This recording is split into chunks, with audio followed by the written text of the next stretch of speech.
You're Between Two Dumbbells. I'm your host, Skip Hill, and I'm bringing over 40 years of bodybuilding experience to the table, including over 24 years of online coaching. I'm joined today by my co-host, Dr. Marv, aka The Educated Meathead. For each show, we posit a thought about a training exercise or training methodology, and then we deep dive into the minutia. We might argue and debate, or we might agree and tell each other how smart we both are, but at the end of the discussion, we both decide if we smash or pass the topic of the day. Of course, we'll also be doing another segment of Intimate Time with Skip and Dr. Marv, and then we'll finish, as always, with a few listener questions, which are typically, though not always, related to a past show. Remember, every time you comment on the show on YouTube, you'll be included in a drawing at the end of each month to win a $150 shopping spree from EliteFTS.com, 5 pounds of TEAMSKIP Protein from TrueNutrition.com, and you'll receive Dr. Marv's online bodybuilding anatomy course. The more times you respond, the better your chances of winning. We'll post the winner for the month on my Intense Muscle Instagram account, and we'll also reach out to the winner via their YouTube account. Dr. Marv, I believe you've got the posit for today. Take the wheel. Yes, sir. It is a listener question, so they are going to be entered in all those awesome drawings. I know. So, double mint, right? Double your pleasure, double your fun. You're getting your question answered, and you can win. Yeah. So this is from DGrow39. Devin. Yep. Shout out to Devin, longtime client of mine, IFBB awesome. Pro. Nice. So he did give Chris a shout out just when I thought the intros couldn't get any better, and that was referring to the. Actually, I don't remember which episode that was referring to, but regardless. Yeah, that's because all the intros are bangers. He's killing it. Yeah. So Chris is killing it. So question for the next show, and it might be something you've covered before, but I love your take on intensity modifiers and rate them. So he gave examples: blood flow restriction, drop sets, cluster set, rest pause, etc. So I figure it's not a traditional posit, but we will smash or pass every possible intensity method or intensifier that we could come up with. Great and I topic. figured this is a big topic. It'd be a lot of fun. So I figured I wrote them all on paper because there's so many different intensifiers, and we'll just kind of go through the list and then we'll go from there. Nice. Yeah. Totally an accident. Yeah. Totally an accident. Not true. I don't like lemon. Where's the yellow mic cover? You did have to do that. I was like, I don't. Well, and I'm but close. Now you match though. I have one that's like orange, and I'm like, but then I have white headphones. It was a battle. It was a battle. I admit. I wanted a blue one. The blue would have been the right contrast. That's why you were late hopping on, is you were sitting there trying to figure out what do I do. Yep. It's like, hold on a second, Dr. Marv. I'm in the bathroom. Not really. Yep. I'm trying to figure out my pop mic filter. Okay, so let's start with cluster sets, because that's a lot of them. So cluster sets, right, are, yes, it's one set, but there's rounds. You typically take them to failure, but not always. So the main cluster sets that we could talk about is, rest pause. Now we have, the DC rest pause versus rest pause in research. We have Dr. Scott Stevenson's muscle rounds. We have Bourget, Fagerly's Myo-Reps. I created a cluster set. Maybe I just stole it from somebody. That's a good possibility. You've been doing it as long as I have, called the 5-5. Paul Carter has a great cluster set called 10-6-10 on seated leg curls. I'm gonna dance again. Guilty feet, I've got no rhythm. Yeah, those are all considered cluster sets.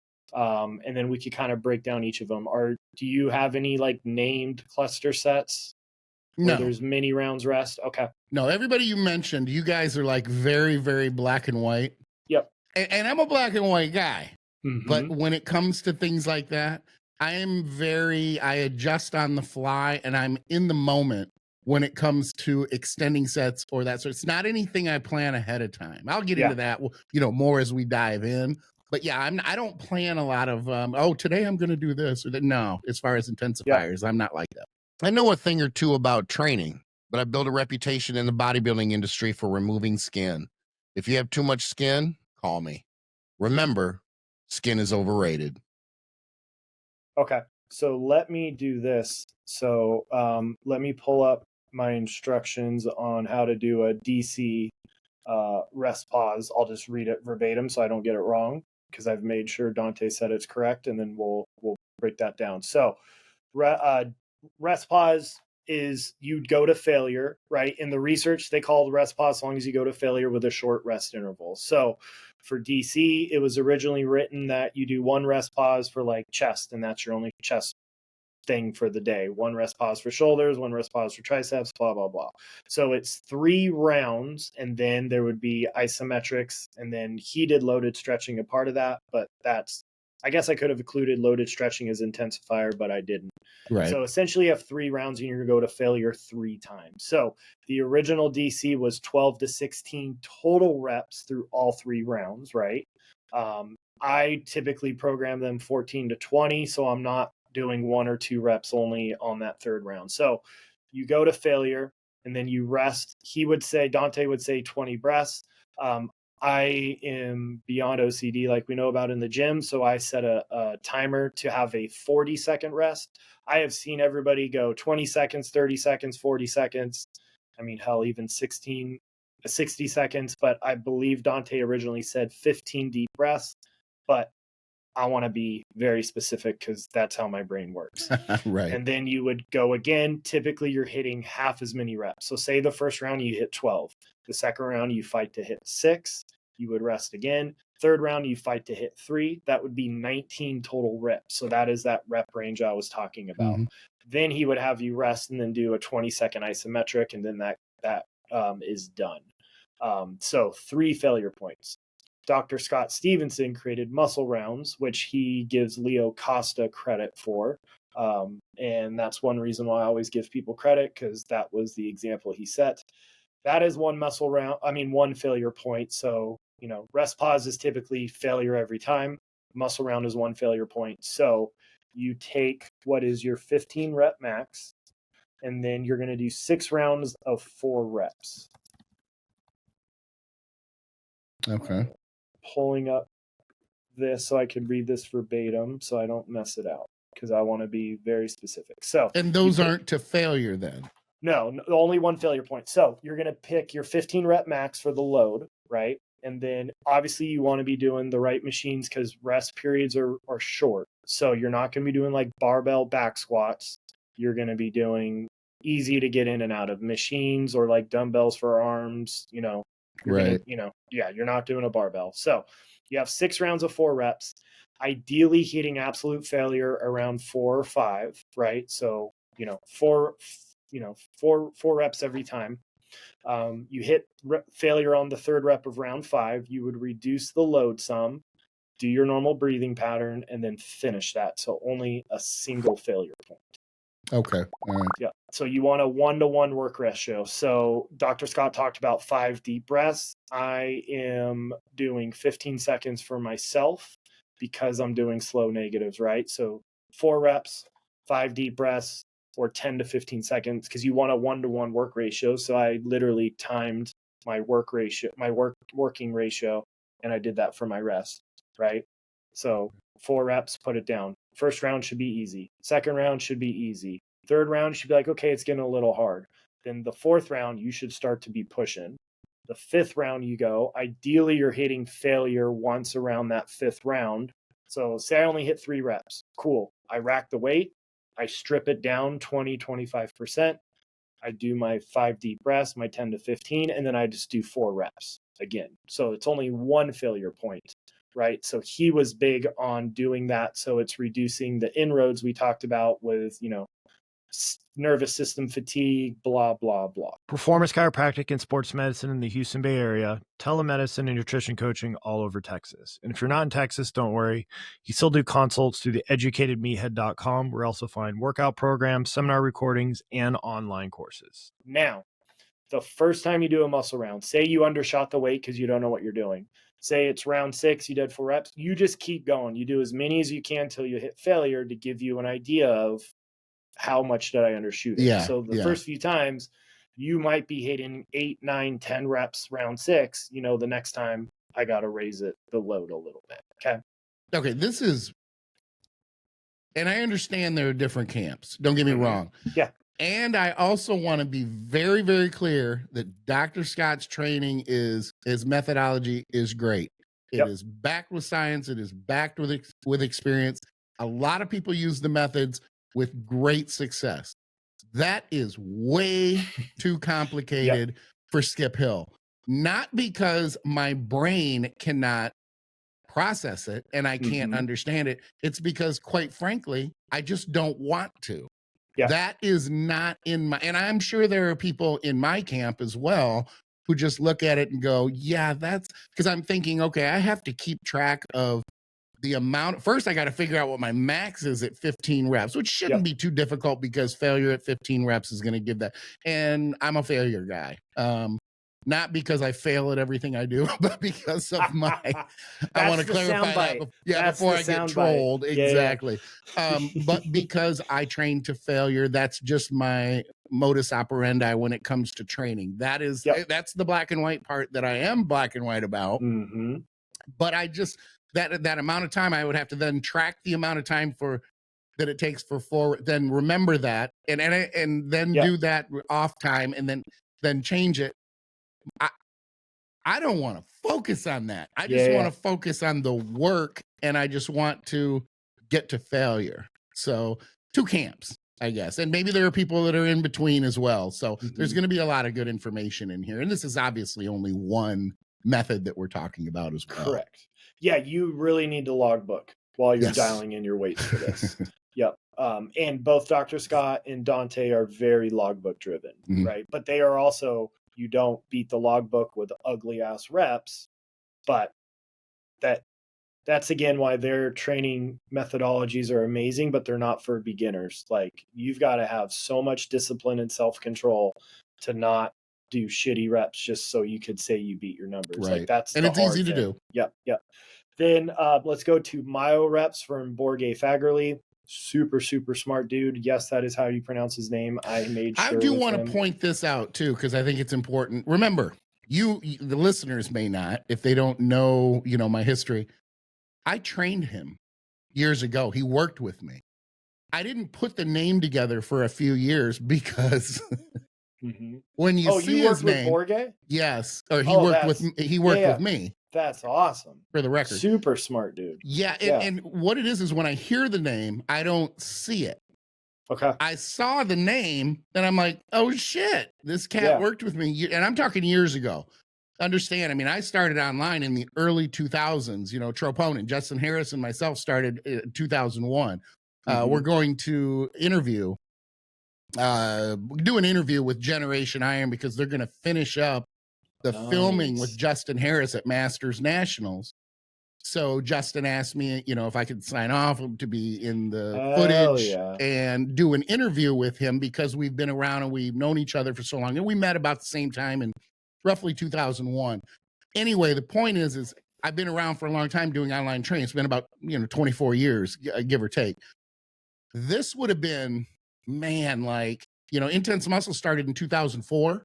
So it would have been early 2000. It may have even been at Muscle Chemistry or Professional Muscle when he worked with me. But this is a long time ago, early 2000s, mid 2000s. But I didn't know that. I didn't put the name. I didn't put it together until only maybe a year or two ago when I actually saw the name. And I went, oh, that looks familiar. That's awesome. I'm not patting myself on the back. That is a mic drop. Look who I know.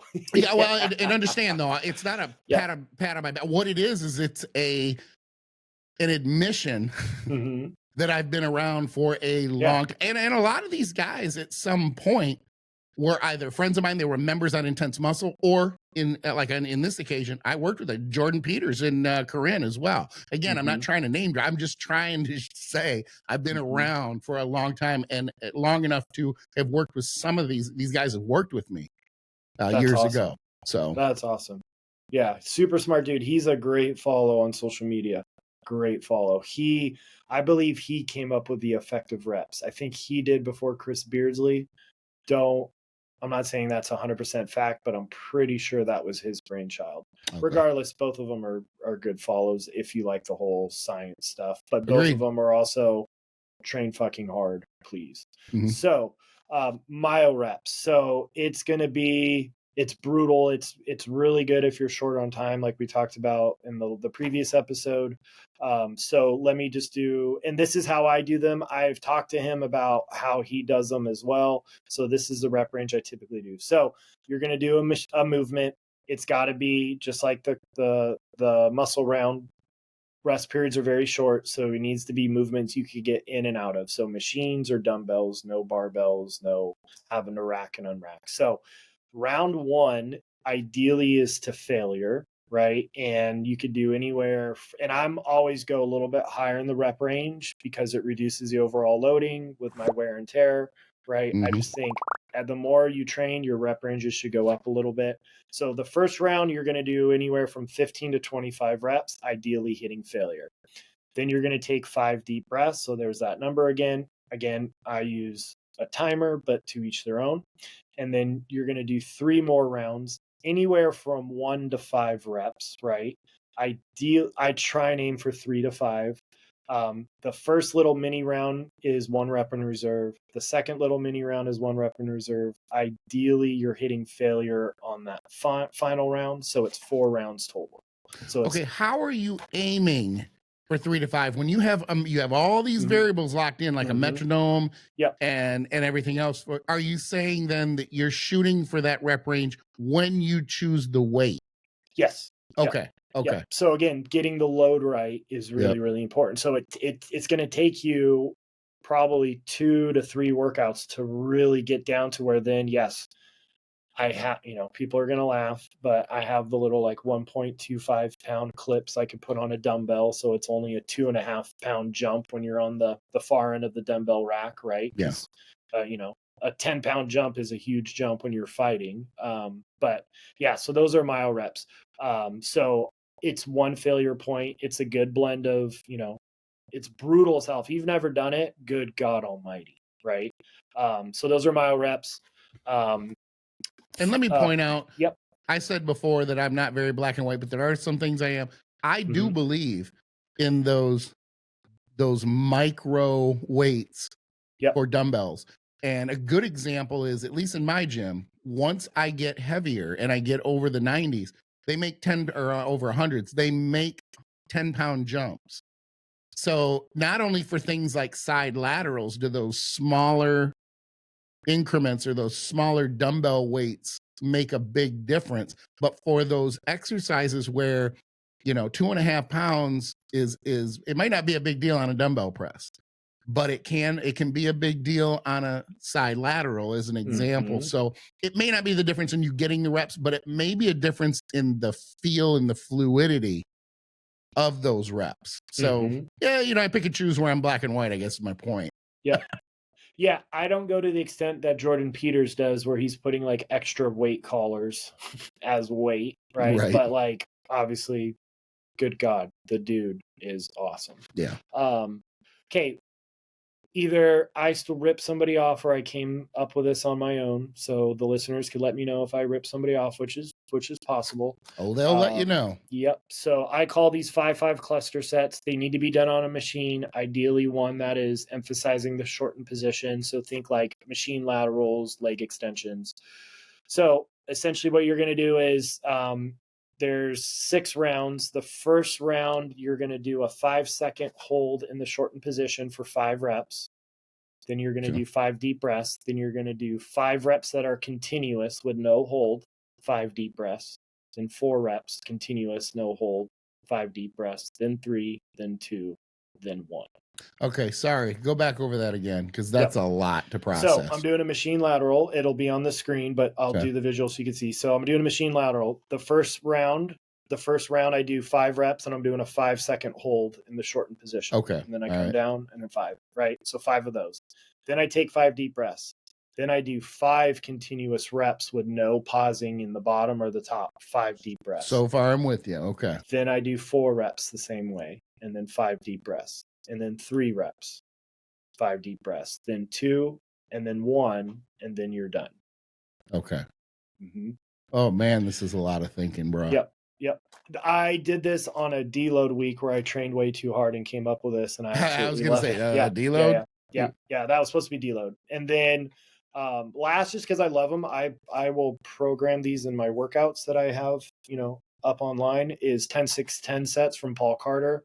I only do them on a seated leg curl. That's what he showed him, and I think it's great. So you do a 10-second isometric hold in the shortened position, and then you do 6 reps immediately with a 6-second negative, and then you do 10 partials at the end, right? With no that. So then you're getting, if people don't remember, your main calf muscle, your gastrocnemius, does the first 15 degrees of knee bend. So you're getting both your hamstring smoked and your calves, because at the end, you could see on the screen, my partial ranges ain't a lot. Like, I am pulling for everything I'm worse, and your calves are on fire, your hamstrings are on fire.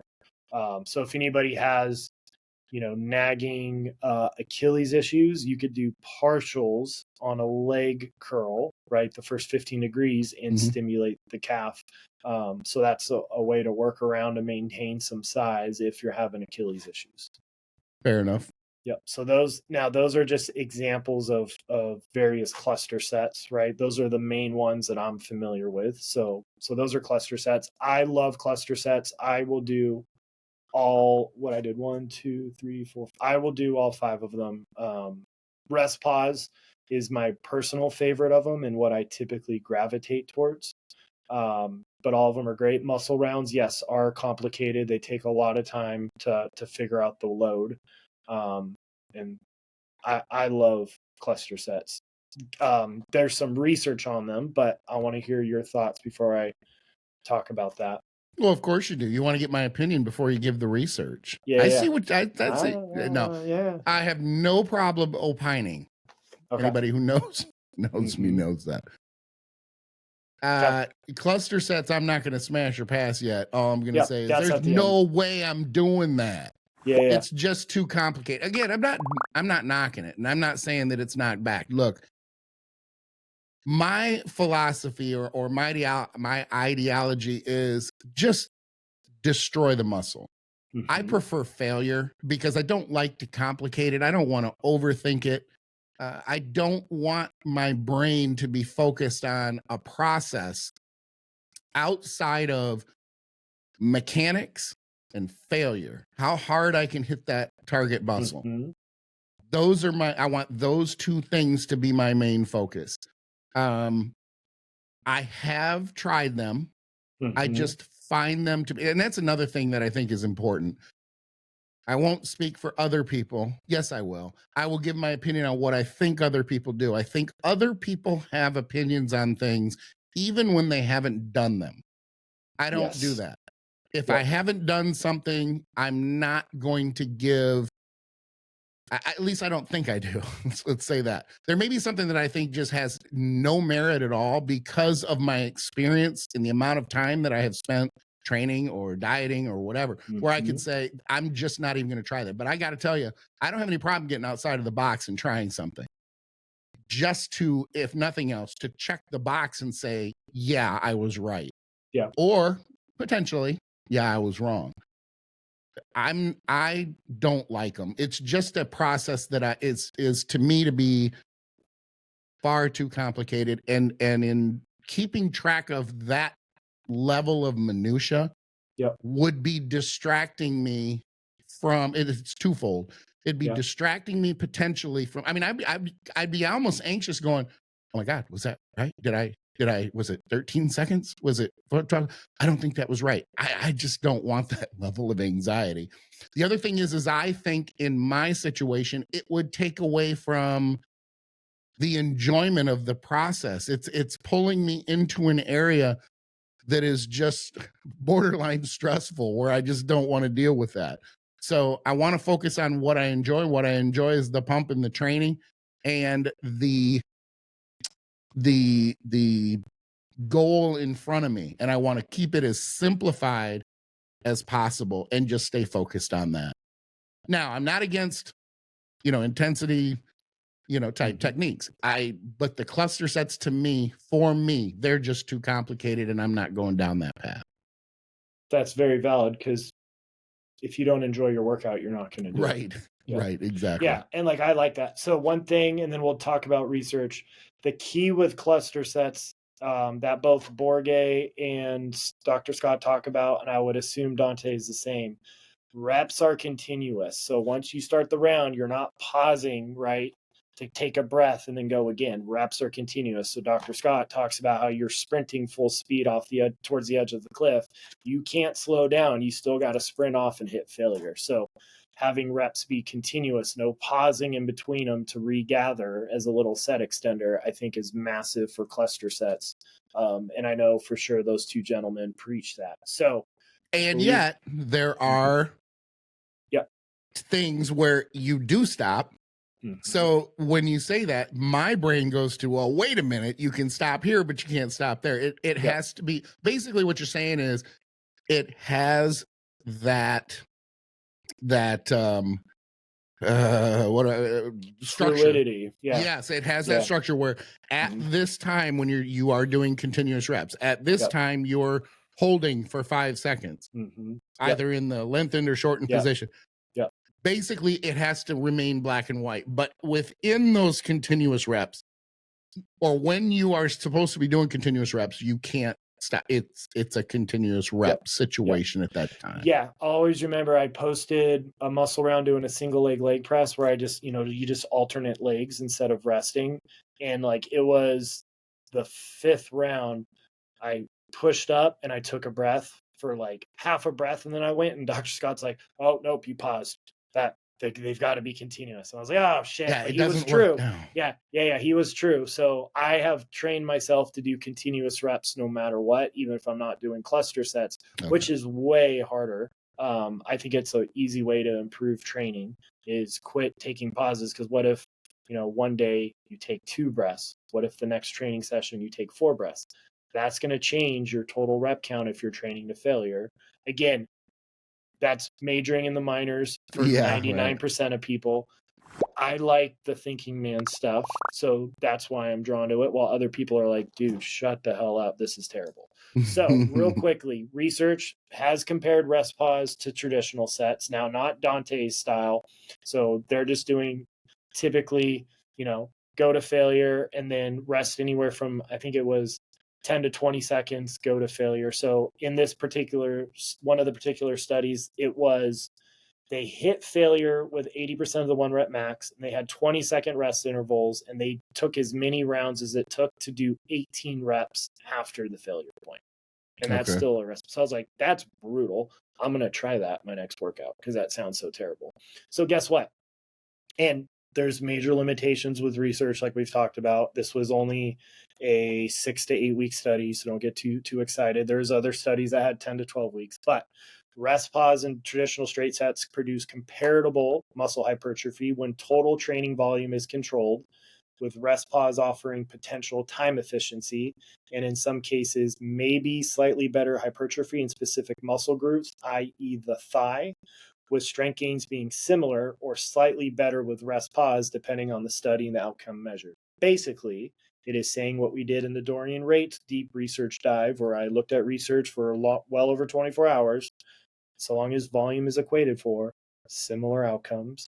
So I like rest pause because it's very time efficient. I have a very limited time in the gym during the week, right? Tuesdays and Thursdays. I typically get to the gym around 12, 12:05, 12:10. I have to be out the door at 1:30, and I don't shortchange my warm up. So rest pause is cluster sets are very time efficient for me. Okay. Yep. But there's that. So I like clusters. We think we know what my answer is. I think I know what Skip's answer is, but let's move on. So that was really long. The rest of them are going to be a lot quicker, but those are the various cluster sets. We have traditional drop sets, right? And I will let you, traditional drop sets. So let's have you lead that conversation and I'll chime in when we're done. Because there's some research I could throw up. I'm a drop set guy. If I'm going to extend a set, that's typically how I'm going to do it. I don't want to jump ahead, but I do want to state that I'm not a forced rep guy. Okay. I know we're going to get to that, and I'll give the reasons why when we get there. But definitely not a forced reps guy. So the drop sets tend to be where I go, and I don't use them very often. And I think people might be surprised by that.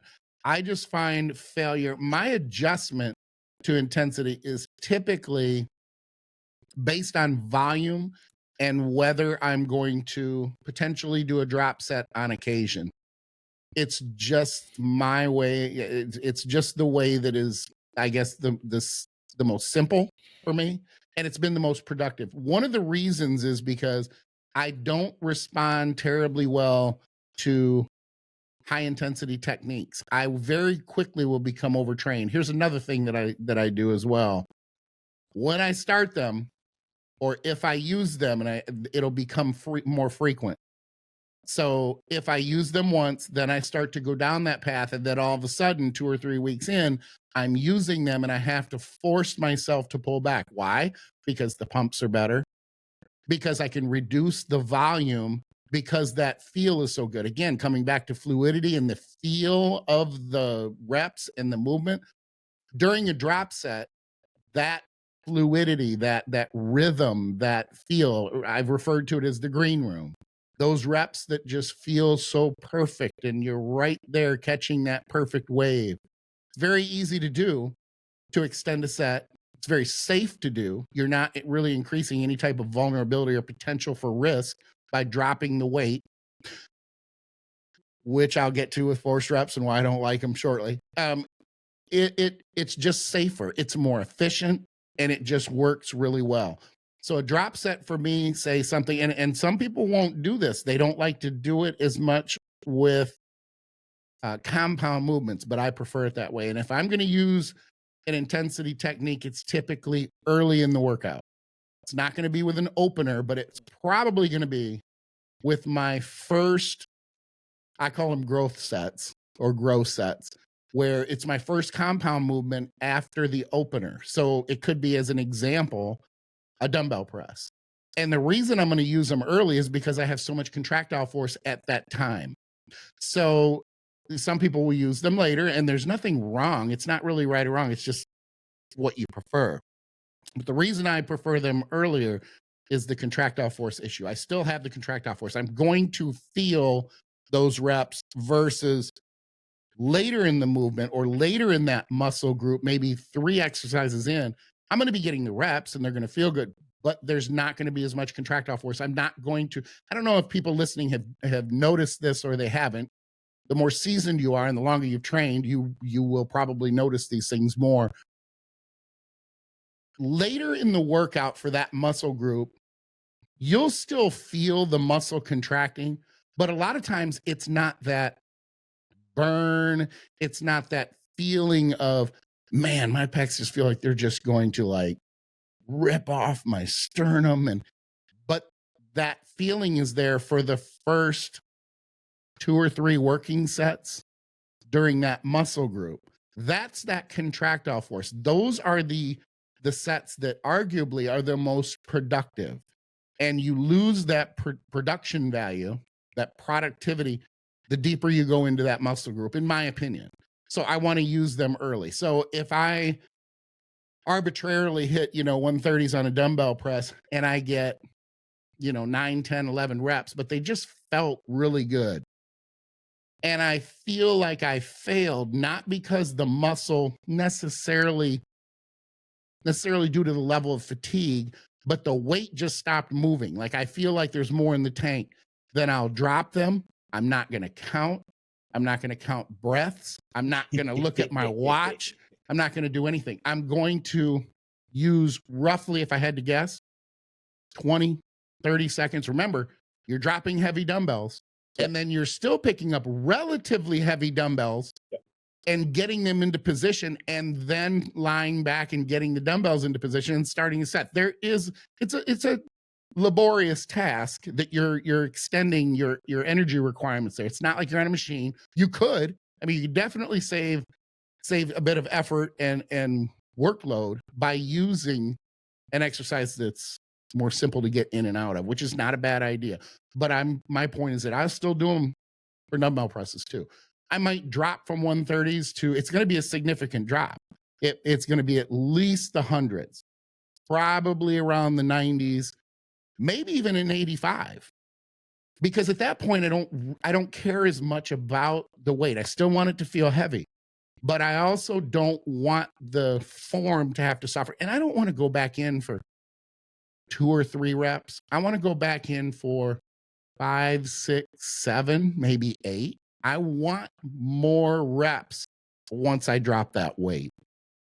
And I want the fluidity. I want it all to be good. I want to extend that set as much as I can. So that's my mental process with it. I like the drop sets even more for things like side laterals, because I feel that can allow me sometimes to go a little bit heavier on the first part of the set, where I'm not necessarily giving up mechanics, but if I were not doing a drop set, then I may have gone a little bit lighter. And this is where, when I said earlier, sometimes these things are not determined ahead of time. It's on the fly. So I might think to myself, okay, what am I going to do for this next set? If I go up, or if I stay at the same weight for side laterals, I might not hit more than about 8 reps. That is sometimes where I'm going to go, okay, I want to stay at this weight, or I want to try this next weight. But if I don't have that feel that I'm looking for, or I'm at that rep range of about 8, which is a little low for me for a side lateral, I'm definitely going to drop down 5 or 10 pounds and continue the set with the drop set. So that's my thought process as far as making those changes on the fly, versus I'm not an at-home guy going, okay, this is today I'm going to do side laterals, and I'm not knocking it. I'm not knocking it at all, because there was a time when I did do that. I don't even think about it when I'm going to the gym. I have done this long enough that I can literally think I could take 2 or 3 minutes and go, this is going to feel good today. This is what I'm doing. This is going to feel good today. And 99.9% of the time, I'm right. When I'm not right is when I'm warming up for that exercise and I go, yeah, my rotator a little bit. I'm a little bit stiff today. I'm a little depleted. It doesn't feel right. As an example, regular side laterals, both at the same time, sometimes they're just not going to feel right. So I may change that to lying into an incline. Or right now, I'm a lot of cable movements for side laterals, different angles and things like that, where normally I have more variety with dumbbells. And so it's a feel, it's an instinct. And that's something that obviously is developed over time based on experience. So these decisions are made on the fly for me 99% of the time. They are not pre-planned. I'm so happy right now because I disagree so hard. It's Nice. awesome. Yeah. So I do have a question. So are you going to failure with each successive drop? Or are you doing a set number of reps, or does that I'm going to failure. vary? Okay, so you're hitting failure. Do you do 2 drops, so 3 total weights, 3 drops, 4 total weights? Depends. Okay. Yeah, so, it really does depend. Now, I typically won't drop more than on one set. Like, it might be the last set of side laterals or the first set. It's not going to be, oh, I'm doing 3 sets of side laterals. I'm going to do a drop set for each one of those 3 sets. No. Yep. I mean, on occasion that may happen, but again, that would be something that a decision I would make right then on the fly, but it's not typically something that's going to happen. I do not overuse intensifiers. I can't. Yeah. It just doesn't work. So I think you said something that people are going to gloss over. At one point, you were very logbook driven early in your career, which I think is important to do. Then as you get more experience, then you could start doing what Skip's talking about he's been training longer than I've been alive, and I'm 39 years old. Right. So like you have the experience and the like, you are an expert, 10,000 hours being expert, like you've put into work to be able to do that. My whole concern with, like we've talked about multiple times, with the whole science base, trying to do less work, reps and reserve, how the hell are you going to do that if you've never gone to failure or gone over the line? Like, you need to know that. So that's the concern. We're trying to be less work, when usually bodybuilding's always been about, well, if 1 is good, I'm going to do 17. Right. So with that said, with drop sets. So I typically am not a big fan of traditional drop sets. I do mechanical drop sets we'll talk about next, which is totally different, and I'm sure is nails on a chalkboard to you. But if I do drop sets, it'll be the final movement for that body part. So I won't put them in the middle. So if you got 3 chest movements, the final set for chest is a drop set, but that's very, very rare. I like doing drop sets when I was younger. Now I typically don't. What's interesting, and maybe it's just because, your body adapts to the stimulus you give it. Like when people try out to be my training partner, I'm leading the workout, sorry. But like my nervous system and my brain fatigue and all that is used to cluster sets of, hitting failure multiple times in a very short period of time, I'm good. But if I do a drop set randomly, even if I'm moving on to the next body part, for some reason, drop sets seem to smoke me, right? Like when you're lowering the weight.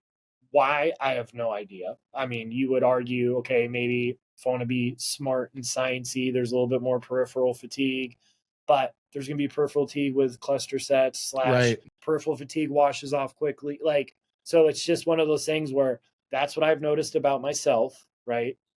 So I don't like doing stuff that's going to wipe me out or prevent me from continuing to train as hard as I want in the gym. So I typically stay away from them, and I will only do them as the final set for that body part. So I'm very excited that you and I are very opposed on this topic. Well, and for the same reasons. I mean, I hear you explaining what you're doing, and I'm thinking to myself, that level of intensity with that level of volume is, it would be overkill for me. So and these are the individual, which is awesome, variables that happen between, and it's not even just age related. Like I've trained for 41 years, that plays a part. But even when I was younger, it was a similar situation because my recovery, my recovery is arguably better at 55 than it is for most people at 55 after training for 41 years. But in my 30s, you would think, oh, okay, your recovery was probably really good at that time. Not for that particular age. I guarantee, because I've trained so many people at so many different levels for so many years, that I have always said I am on the low end of when it comes to recovery, when it comes to volume and intensity. I step over that line very, very quickly. Anecdotally, I'm built to be an endurance athlete, so that might be why that may play a part. Yeah, absolutely, exactly, right? Like I've not done the genetic testing, but I guarantee. I mean, I just know, right? I can give you an example, just real quick to make my point. If I go in and I go to failure on a set of dumbbell presses at a certain weight, if I stay at that weight, even if I rest for a minute and a half, I get my breathing back and everything else, I'm going to go in, and there's no way if I got 12 reps at that weight to failure, I'm going to literally drop into the 7 or 8 range. Okay. It's there. Yeah, so I don't want to say it's a cliff, but it is a sharp Mm-hmm. drop. So typically it's uncommon for me to be able to stay at the same weight.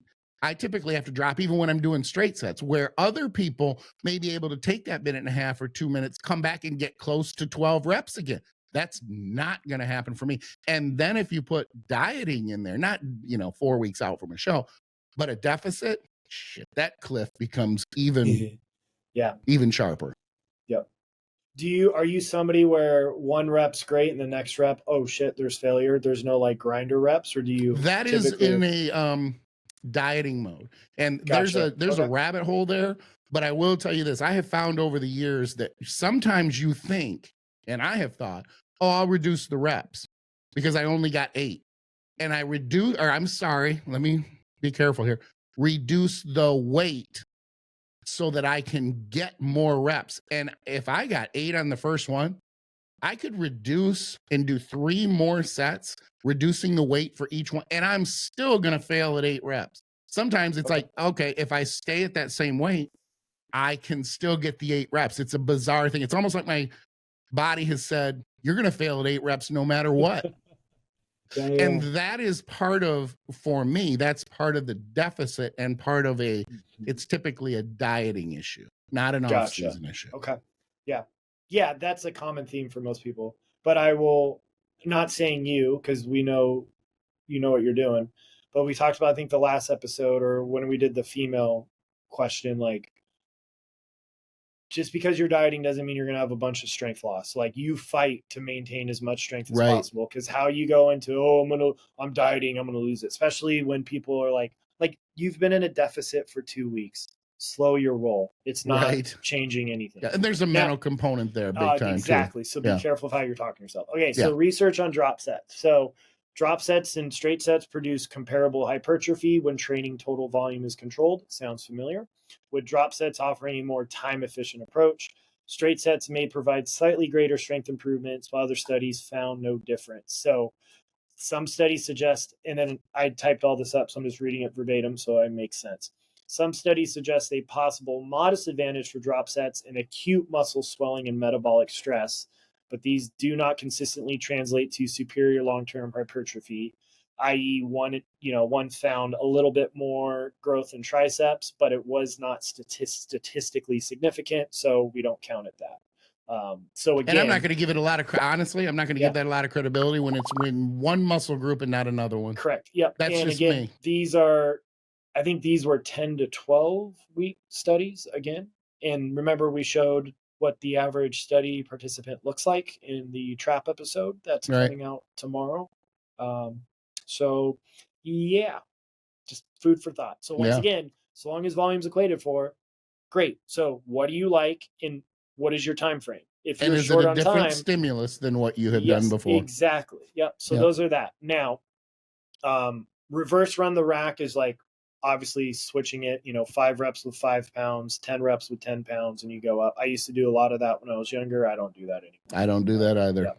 Mechanical drop sets. This is where I get off of, is mechanical drop sets. So I have a bunch of them. We're not going to show them all on screen. I'm fine with us putting them in the show notes if people want to click on different examples if they don't know what a mechanical drop set is. Real quick. Yes. I'm sorry. I don't want to lose this because we just touched on this. The one time that I will use an increase going up the rack is once I'm into a workout, and it's funny because it just popped into my head. Mm-hmm. I do this a lot for side laterals. I may open with a cable, but if I go to dumbbell side laterals, I sometimes will start with the 20s and go 4 or 5 reps. Then I go up, but I'm warming up. And then I go to the 25s and I do 4 or 5 reps. And I kind of only, and we're talking like maybe 10, 15 seconds between. It gives me a good idea of where the fluidity is going to be as I warm up to see how my shoulders feel, whether they're pumping up real good, whether they're contracting evenly left to right, that sort of thing. And that gives me a good idea of where my top set is going to be. But I won't use that ascending, that ramp during actual work sets or during any type of an intensity, intensity technique. Yeah. I just wanted to put that in there. Sorry. Yeah. Yeah. Like, one of my favorite ways, I think it's my wrist is so messed up. I can't do a bunch of dumbbell curls anymore, but I would do, palms up, 5 reps with the 5s, 10s, 15, 20, doing 20 reps with the 20s. Then when you hit failure, you say I hit failure with the 35s at 4 reps. I then immediately have to go to the 30s and do 4 reps, but now I'm going to do a hammer curl because I'm a little bit strong, and then do 4 reps all the way back down. It was brutal. Like, I'm pretty sure I almost gave myself rhabdo the first time because I did it on my birthday, just making it up as I went. And that's when I was 150 pounds. So, like, what muscle was there Dr. to Marv build did rhabdo? something that was not planned, and it was not black and white. Correct. Like, what the hell are you doing? You're crazy. Right? You're crazy. Yeah. Yeah. So there's that. Okay. So mechanical drop set. So you're doing the same movement, the same load, but you're changing the execution to give yourself the mechanical advantage, hence the term mechanical drop set. These are have to be very well planned out. And that's why I'm drawn to that. I like the training minutia of how do I take a movement and tweak how I'm doing it to then be able to extend the set. I love it. I know, I'm sure for you it's nails on a chalkboard. It is. Yep. But that is my jam. So I really like it because I will have to think and plan ahead. Every once in a while I'll create them on the fly, but usually I am thinking and planning ahead of time because training is my all-time favorite topic, even more than performance chiropractic, nutrition, rehab, whatever, training is, I still will write training programs for fun just to make sure I don't lose that skill. right? So I love mechanical drop sets, but you have to understand what you're doing with training in order to do them. So I have at least 5 of them that we could include in the show notes. People can click on. We're not going to kind of break each down, but those Okay. are mechanical drop sets. I love them. But I would treat them like a traditional drop set, meaning that's my final movement for that body part, right? Okay. I'm not going to do it early on because you're going to be smoked. Because some of these mechanical drop sets might be 3 or 4 movements long, and you're going from there. Okay. You obviously have your supersets, your trisets, right? Those are great when you're short on time. You could do the same body part. So 2 movements for biceps in a row. You could do opposing biceps and then triceps, or you could do totally different biceps and then quads. I think they're great if you're short on time. There is a little bit of a conditioning component that might be nice to have. I don't think they are the best for just straight strength gains, because that second movement, you're always a little fatigued going into it. Again, people overly, that's the trendy word, right? It was stretch mediated hypertrophy. Now it's fatigue this, fatigue that. That's the buzzword. Right. But I like my beginners doing supersets. When I do my athlete program, so I did the program for the Alvin Community College baseball team this season. I did trisets for athletes. So athletes train differently than bodybuilders. So it would be an upper body movement, a core movement, a lower body movement, and they go from one to the other to the other. And Oh, different muscle groups. Yep. Totally different. Yeah. Yep. Okay. Yep. But again, athletes. Absolutely. Sport specific. Correct. Yeah, totally get it. But that's how I train athletes. But for hardcore bodybuilding, I'm not a huge fan of supersets or trisets, but to each their own. What are your thoughts? Very similar. Every now and then I may superset in isolation with a compound. We're talking about triceps. I use the example of, say, maybe an overhead long head cable movement with a hammer strength dip as an example. Love it. If I do this, I will do it as a finisher. And I will not do them heavy. I will do them light for more of a stretch, squeeze, finishing with a pump. This would be something where I'm in prep. I'm not feeling as strong, and I'm trying to, I don't want to say maximize glycogen depletion, but I'm focused more on the pump and just training the muscle versus trying to get it to grow in an off season. I wouldn't use it to try to grow from a hypertrophy standpoint. Trisets, I think, are just, quite frankly, over the top. And when you get into giant sets, honestly, it's just silly. It's just, to me, so overkill. The other thing I want to say is I am vehemently opposed and will not do supersets with opposing muscle groups. It's not my jam. I'm not going to do buys and try. I'll tell you when they're good. They're good if you want your arms to look really big for a picture on Instagram, and that's about it. About the only time where I could think, okay, there's justification. Maybe a triset or a superset with, say, side laterals and an overhead front press, where you're focusing more on side delt, and then you're shifting it to a little bit of front delt, but still being able to use the fatigue of the side delt, say with a side lateral, to kind of further the impact or the stimulus on the side delt with an overhead press. But it's just not very common. Not a big fan of training to that level of I just don't think it's terribly productive. And it's exhausting more so than it is productive from a hypertrophy standpoint. Yeah. Yeah, I'm good with that. Yeah, I think most programs that are supersets are beginners because they don't have a ton of time.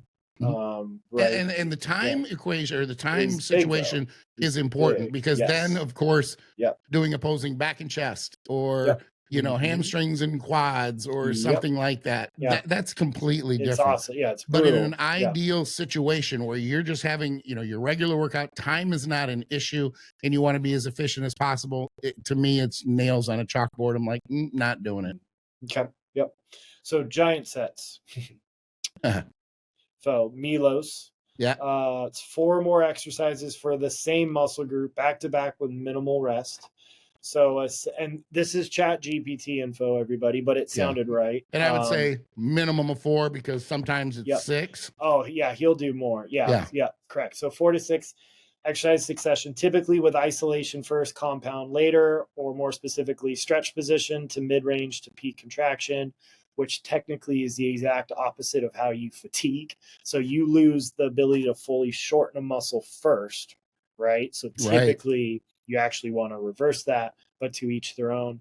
Then you rest after the full set. And then here's the kicker. You do it for 3 to 5 total rounds. Hell no, absolutely not. Yeah. So an example for chest, cable crossovers to an incline Smith press, to a flat dumbbell press, to push-ups to failure. Yeah. And then hold your shoulders for the next 5 minutes because you did incline, then you did flat. Now, I will say this from a sarcoplasm type of, and that's, I think, why it fits with Milos is because he's of the other big on stuff insulin. that he does. Yes. Huge on insulin, volumization, pump. I totally get why he does it. Yep. But that to me is not core, I don't want to say core training, but hypertrophy at its core. This is a different type of training that is specialized or focused on sarcoplasmic volumization based on absurd amounts of glycogen or glucose, carbs, for glycogen depletion to supercompensate based on insulin use and a high amount of insulin use. And that's coming from someone who is big on insulin. So there's that. And lots of intra. His intras are 30 items long. Yep. So to each their own. It was funny. Chat GPT, goals and benefits, massive time under tension, maximizes blood flow and pump. And it literally said, to Chat GPT's credit, sarcoplasmic hypertrophy focus. Breaks plateaus through novel stimulus and boosts metabolic stress and muscle fatigue without needing max weights. Yeah. Like you might, like some of the, like he's working with Regan, like I think one giant set, he only had a plate each side on a barbell press. Yeah. Like now that works because it's Regan, but the average person using that light a load is not going to be able to grow. Right. That's to each their own. So those are giant sets. I think it's akin to saying that the rest of us mere mortals could do side laterals literally with no weight for an hour. And that's you're going to get some kind of benefit out of it. It's just at some point it becomes kind of silly. Yeah. So to each their own. But again, that's like a lot of thinking. Like he was known as the thinking man's bodybuilder. So like that's literally one of his nicknames, if I correctly recall. I like the outside of the box thinking. It's just I'm not always going to agree with you. Once you get outside of that box, you better make sure what you're doing is justifiable. Since the listener mentioned blood flow restriction, yes, how I do blood flow restriction, where you do it, then you immediately train the body part, is an intensifier. Normally, blood flow restriction is a way to make things a little bit easier. So like I've shown the leg extensions, the pendulum thing, and it was a Myo-Rep set. It was BFR leg extensions, 1 Myo-Rep set, pendulum, immediately loaded stretch, done. But you could do BFR and then do your normal arm training. Like, and let's not forget 4 reps before we get out. Okay. Yes. Next. So as always, Skip is always one step ahead. Just like, I don't want to forget that one. Literally what is next on my list literally is forced reps. Okay. And I have, are you doing forced negatives or forced the entire range of motion? Right? Because you could have it where your partner only helps you lift it up and you've got to fight the negative. Or are you so smoked they're helping you move through the entire range of motion? I personally not a fan. Go ahead. Hate forced reps. Okay, we're on the same page on this one. Not a fan. So why do you not like them first? I'm so OCD. I don't know if my training partner's loading off 20% or 50%, but the bigger thing is injury prevention. Yep. That's where I go to first.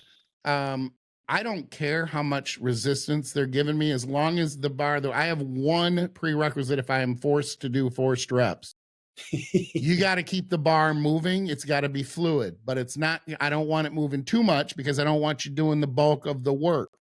I don't want to do 3 work sets where I don't feel the muscle working I want to feel it, but I also don't want it to stop.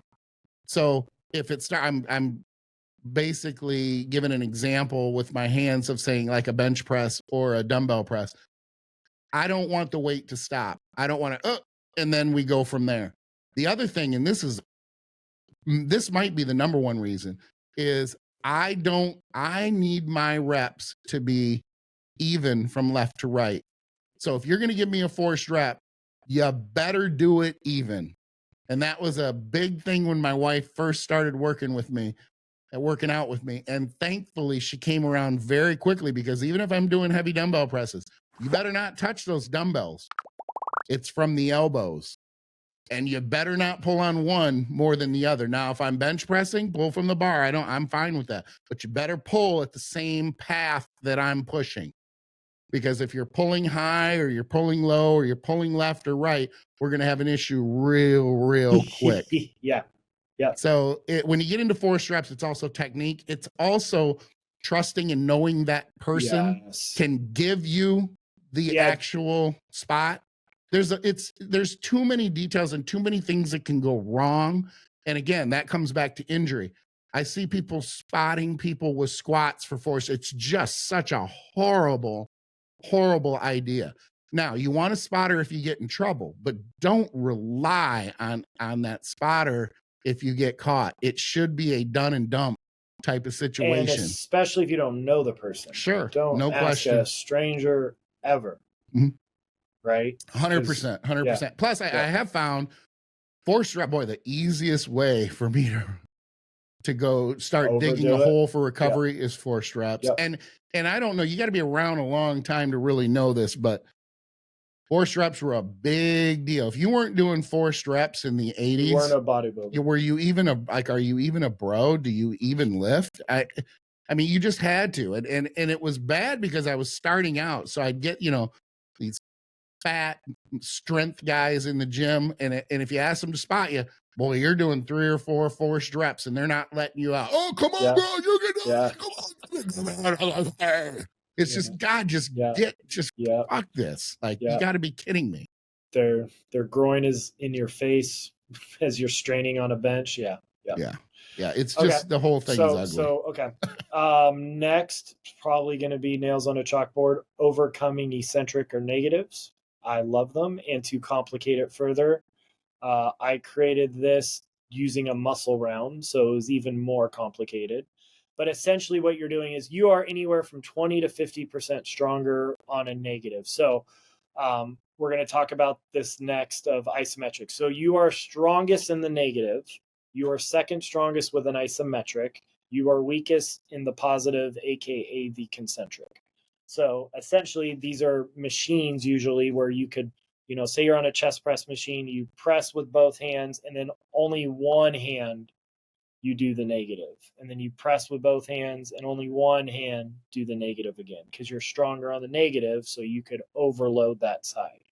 There are companies that are like 30 grand where they could do this with even like a back squat to where my one buddy who I mentioned, Throne Ruiz, who just did a show, they were looking at it and he sent me a video where the positive was only 135 on a squat, but the negative was over 500 pounds. And he just had to fight. And I was like, that's a cool piece of equipment. However, it's brutally expensive. How often does it break? And you would have to literally have members like take a class of how to use it or limit it because it's so technologically advanced. I don't think that's great for a general population gym, blah, blah, blah. So I like them. But they're very nuanced. They're not going to be the bulk of your training thing. But say you've got a lagging body part and you've already fixed the issues we've talked about. You're not overdoing it. You're actually getting contraction. Doing 3 to 4 weeks of force negatives on a body part that's lagging might be a novel stimulus to get some growth. Yeah, I think it's novel. I'm not going anywhere against or going anywhere near it. I'm not going to do any type of what do I say? If I can't get the rep, if I can't positive and negative, I'm not doing it. Okay. No, to me, it's just, again, it's, and I'm not saying that there isn't science that can back it up, All I'm saying is I think that is overcomplicating. And I also think that because there's so much more resistance in the negative, it's just a vulnerability that I'm not willing to put. I don't think the advantage or the gain is going to be enough to justify the risk. And I'm just, it's just kind of a rule. I don't want to say a rule, but it's just something that's always been in my head that if I'm not going to be able to move the positive, then I'm just not going to, no. Yeah, teach them. But yeah, it's just, I don't think they're not as popular as they once were. Mm-hmm. I'm a big fan of doing isometric holds once you hit failure, because like I talked about, you're still stronger. So say you're doing your chest press and you can't get all the way up. Well, you keep fighting and contracting and pushing and squeezing for 5 to 10 seconds, and then you're done. So very tiny, minutia detailed. Mm-hmm. Does it have to happen? No. But it is a way to get a little bit more out of the muscle, right? That's why Dante did isometrics after you did your 3 sets to failure with the with the rest pause set. I like them. But again, I don't do it every single time, because if you do it every single time you hit failure, you're going to overdo it. So it would be, 1 or 2 times in a workout for that body part. And I'm not an isometric hold, but I do things like, as soon as I break the stick, this is just an example that popped into my head. As soon as I break the sticking point on a pendulum or a hack squat, and I know it's pretty much my last rep, as soon as I break that sticking point, I will slow down the movement and take it very, very slowly, as slow as I can take it to the top, knowing that's the last rep. So I'm going to drag this rep out as much as I can, because I just barely broke that sticking point. Yeah. So I'll do that versus, say, an isometric type hold. I'll use partials on occasion with side laterals.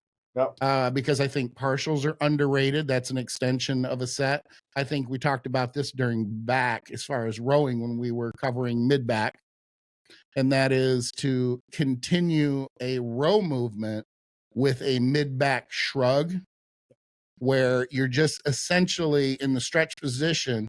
Your elbows aren't moving much, but there's still movement, and there's still the ability to close the gap or retract the scapula a little bit. I think if you don't do that, you're leaving a little bit of work on the table in arguably one of the most important areas of your back for, hypertrophy and for size. So I think that is a good idea. But again, it's not something I'll do on every set, but it might be something I do on the last set of a row, as an example. Yeah. And we're finishing with lengthen partials. It's you've got a gift, Skip. You've got it's like so, and it's funny because people would think, oh yeah, they've been through this a million times before they record. No. Nope. We're on the same page. I just snorted. This is the whole stretch mediated hypertrophy craze. On paper, in a vacuum, great. I'm not a huge fan of them personally. It's very, very, very advanced, and everybody who's promoting them is sub 200 pounds. Partials just in the shortened phase? In the lengthened position. Lengthened phase. Okay. So now some people are literally going, oh, all I need to do is do like a lengthened partial. This is the motion for my triceps to finish it. And I'm like, okay, so you're saying a set of partials. Yes, they're now doing a set. Now, I like yours, like we talked about, with doing the Kelso shrug as a way to extend the set. Yes, that's like a mechanical drop set and lengthen partials in one. Yeah. Right? But no, people are promoting, I train a muscle and then I only do lengthen partials. And I'm like, gotcha. Yeah, I would not be a fan of that. That's an extension or an intensifier for me. Not a training methodology. So that is all the intensifiers that I am aware of, other than, the whole West Side cattle prods, if you fail a weight to keep going and all that jazz. But we do not promote that on Between Two Dumbbells. Right. And I don't know if can you think of any other intensifiers we missed? No, I can't. I mean, obviously there are other things that can be done as intensifiers, but that covers what I think the vast majority of people would see as intensifiers as far as labels. I think it would be easier if we for the smash or pass, because I think we can both agree we're going to smash on a lot of these. Let's only focus on what we would pass on. Yep. As far as intensifiers, how about that? Yeah. Okay. So clusters, I'm smashing, but you might be passing. Are you passing on clusters? Definitely, yeah. But you pass first, because then I'm gonna be like, gotcha. Okay, so I'm passing on traditional drop sets. I am passing on giant sets. Supersets. Oh God, I can't say medium. I'll smash, but I have a hard time with that. But I'm for sure passing on giant sets. I am passing on forced reps, and I am passing on lengthened partials as its own set. Mine will be easy. I'm only going to smash drop sets, partials at the end of a set. I'm definitely going to smash. But I think that pretty much covers it. I definitely will pass on, forced reps, and I'm going to pass on a lot of it. I'm only going to smash the drop sets and the partials at the end. The occasional superset, but that would be in a specific situation, not for hypertrophy. Like if I was just based on growing in the off season, I definitely would not do that. I am very, very pro. I think you are too. Would smash intensifiers, but not on a frequent basis. And I always tell my clients, use them infrequently so they have an impact. Because if you start using them frequently, then arguably that becomes your norm. Yep. And then if you get rid of them, then you're essentially losing a stimulus versus gaining one. Yeah, I agree. And remember, like, I do a lot of cluster sets because that's how I get my volume in a very short period of time. So it works. If I had 2.5 hours, I would probably just do straight sets, but I don't. Yeah, that's not my life. So awesome. That was a very, very, very long answer to a great question. So a lot of information there. Though. Yes. A lot of information. Devin, I think you said his name was. So that was a great question. Devin. Yeah. Yeah, that was a great question. Yep. Awesome. Very good. All right, let's transition. We'll be quick. Let's transition to intimate time with Skip and Dr. Marv. The sweet music of love, we can no longer... All right, so if it's your first time tuning in, welcome. Make sure you hit subscribe and all that. These are 10 questions that cannot be related to what we do. Skip does not know what they are, and he has to answer them. I am going to go easy on Skip today because I have been very deep and thought-provoking. So I'm going to give him a little bit of an easier day today. We'll see how long that lasts. Don't get too comfortable, Skip. All right. So number 1, what is your favorite breakfast cereal? Favorite breakfast cereal, even though I'm not big on breakfast cereal anymore. I used to use it a lot for skip loading. I would say I can eat very, very quickly a lot of Cocoa Krispies, or there is a chocolate-based Lucky Charms. It's like a generic brand that comes in a bag. Interesting. Kill that. Okay. But I haven't had kids cereals to skip load in a long time, years. Number 2, do you eat protein bars? If so, what's your favorite brand? Absolutely do not, and I don't recommend them because they're garbage quality, even the ones that are considered to be good. There was one that was arguably the best, but it still wasn't great, and that was called Best Bar Ever. But there's a story there that we don't have time for. I tried them at the Arnold Classic in 2019 because I was talking to John Meadows at the booth. I was talking to the owner, Best Bar Ever. They had to be refrigerated. They were really good because I didn't have a meal and everything else, but they have sugar alcohols. And that story, it was bad. We can kind of get where he's getting towards. I had 6 of them, and it was bad. Next question. Good God. Okay. Have you slept with your new watch? I mean, your new timepiece yet? Have you slept with it all? I have not. I have not slept with it, but I do wear it at least once a day, even if I don't go anywhere, because not because I need to, from a, like, I need to wear it. It's actually right here.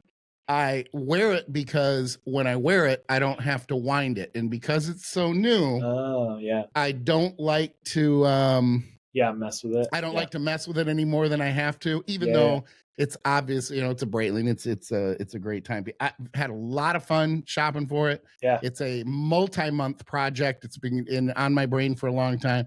Mhm. Super excited about my new timepiece. That's awesome. Top 3 movies for you, and it could be your initial reaction. I'm not Fair going to hold enough. you to this for life. These, and other people will be like, oh, what about this? It's off the top of my head, but Shawshank is about as good as it gets. Mhm. Timeless classic that it's one of those movies I could just watch 100 times, but not close. Like I'm not going to watch it and then watch it 1 month later. Unforgiven is arguably the best Clint Eastwood movie ever. You can take everything a man. I don't want to screw it up because I'm on the spot. I'll leave the quote alone. Point is it's just great. That ending scene is great. And I would say this, and this might kind of surprise people, but the one movie that I could watch over and over and over forever and ever is the original Grease. Okay. Nice. It's just so Okay. cute and cool, Yeah. and the musical, Yeah. and it's just good. It's just good shit. Okay, so then this might be your answer to the next one. Is there a particular movie that when it comes on the TV, no matter what you're doing, you have to sit down and watch it? Actually, Grease would rank up there, but it's actually the original Top Gun. There is okay. no other movie that is as nostalgic to me. That movie impacted me arguably for my future of moving and getting out of Michigan, wanting so badly to be in Southern California. It really played a big, it hit when I was like 14. It's just so iconic to me. And I've seen it. I mean, I'm not exaggerating when I say I've seen it 125, 150 times. Nice. Last book you read? I'm actually reading right now, which is odd. I had mentioned to my kids, they mentioned to me, Dad, you always used to have when we were young, you always used to have a book on the book stand in your master bathroom next to the toilet. And that was kind of early days of social media. I would read a lot, historical, political things, and on both sides. I'm not a one side political or social kind of guy. I want to hear both sides. But right now I'm reading 50 of the best best baseball moments, and then parentheses there's actually 125 in the book. Huge baseball fan. Number 7, do you ever have road rage, especially on prep? Never. Nice. Good. And in part because my wife, it's so off-putting. And it's an issue. It's a bone of contention between myself and my wife to the point where if we go somewhere, she does not get to drive, even if I have to eat. Oh, she does? She has road rage? Yes, she does. And it's so off-putting. I've had to bitch her out when she's riding shotgun. I'm like, you don't get to flip people off and do all this shit. You don't get to do that, because if I'm going to get into a fight with somebody, it's going to be because I did something to get in that. I'm not getting my ass kicked for you. I don't care how long we've been together, because no one's going to want to fight you. They're going to want to fight me. So I get to choose who I'm going to fight with. That's awesome. Number 8, favorite board game. Honestly, this is so old. I mean, such an oldism, but I love to play Scrabble. Awesome. There we go. That's so bad. I mean, with your word language, I would never play with you. Ever. And it's funny I because would never play with you. You're so limited by your letters and scores anyway. Yeah. But I do like it. I actually do. I don't play a lot of board games anyway, but if I do, I'll play Scrabble. Okay, what about your favorite card game? Definitely. Well, if I go back to Michigan, I love to play Pepper. I will fucking smoke you. What is it? It's Pepper. There's Euchre, which is it's demographic. I don't like Euchre because it leaves a handful of cards in the deck, and you're stuck with in Euchre. You're kind of stuck with the Trump. What's Trump? In Pepper, you can choose. Okay. So, and all the cards are out. So I love to battle. Somebody will call ahead of me and I'm like, all right, I pretty much know what you got. I'm gonna smoke you. I'm gonna go opposite. Pepper gives you more. Spades to me is a prison game. Yeah. And I said before, and I know this sounds shitty, it's kind of lowbrow because you're using, like a 7 will take a 2. At least in Pepper and Euchre, we're going 9s and above. We're not gonna mess with 8s and below. It's just a waste of time. Yeah. That's funny. Last question: Disney or Universal Studios? And this is one of those where people will make anything political. I don't give a shit about anything political. I will go now. If I'm going to go to the park, I'll definitely go to Universal because I don't have kids anymore. But we had an epic Disney trip in 2010 with the kids. Spent an arm and a leg, surprised them Christmas morning with letters, Scrabble letters, and said, "We're going somewhere. Figure out where we're going." And it took them like forever. Their bags were already packed. We left Christmas morning, came back New Year's Day, and we stayed at the resort, spent an arm and a leg, but it was a great time. Let me just add too, I am a cribbage maven, and I left that part out. I play cribbage online almost every day. I would play cribbage tournaments. I am very good at cribbage, but nobody plays cribbage in a group. Yeah. Nice. And you're off the hot seat. Thank you. Yeah. I think we've gone so long. We already answered one listener question. The 2 questions I think would go way overboard, so we could save them for next week. But that means Devin was put into the drawing for the TEAMSKIP Protein. Very cool. Very cool. And I like that idea. A lot of information. Great topic today. So I think that's a good call. On that note, I'm going to take us out. We got to get to getting with Skip and Dr. Marv splitting. If you enjoyed the show, be sure to like, subscribe, share, and ring the bell. It should sound a little something like this. And if you didn't like the show, just pretend you did. Like, subscribe, share, and ring the bell anyway. We want to hear your questions, feedback, and any ideas you have about future topics in the YouTube comment section. If your question or topic is chosen and used on the show, you'll go into a drawing and we will randomly choose one winner at the end of each month who will receive a 5-pound bag of TEAMSKIP Protein from TrueNutrition.com. Be sure to use the TrueNutrition.com link in the closing credits to save 10% on not just TEAMSKIP Protein, but every supplement they sell. Not only do I use my TEAMSKIP Protein with my clients, but other top prep guys have their clients use my protein because it's that good. Dr. Marv, how can someone reach out to you if they have questions or if they want to work with you? I'm most active on Instagram at dr.marvin.saysdc. My office is in the Houston Bay Area. I do telemedicine for all of Texas and nutrition coaching. If you're not in Texas, don't worry. Go to theeducatedmeathead.com where you can put together your warm-up routine for posing, bodybuilding, whatever, workout programs, seminars, online courses, all that jazz. If you have too much skin, I'm your guy. Go to teamskip.com and you'll find all my contact information, including TEAMSKIP merch.